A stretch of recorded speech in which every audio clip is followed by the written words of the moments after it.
So what is cachaça? Cachaça is a sugarcane spirit made exclusively in Brazil and is most often thought of and really best understood as a style of rum. There are those people who would take issue with cachaça being called rum. It may very well have been created before rum, and it is made with fresh sugarcane juice as opposed to molasses, which most rum in the world is made from. And I'm sure if you spoke to any Brazilian, they would say it is its own category of spirit, and that is true. But for the sake of accuracy and to make this a little easier to understand, cachaça falls into the category of rum. And there are rums such as rum agricole, which are made exclusively from fresh pressed cane juice. And the definitions of rum states that it can be made from any form of sugar cane.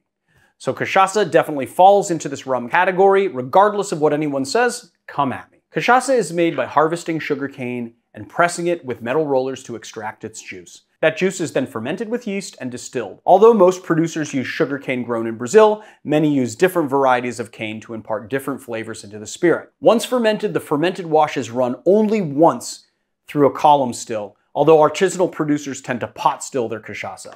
Once distilled, some are bottled directly after distillation, making like a white cachaça, and some are rested in steel tanks as they await the aging process, where they age in barrels. Aging is where most of the flavor is going to be imparted into the spirit, and it's really what makes cachaça so unique. Some distillers opt to use French or American oak barrels, both new and used, to age their cachaça, much like other spirits, while many use woods indigenous to Brazil.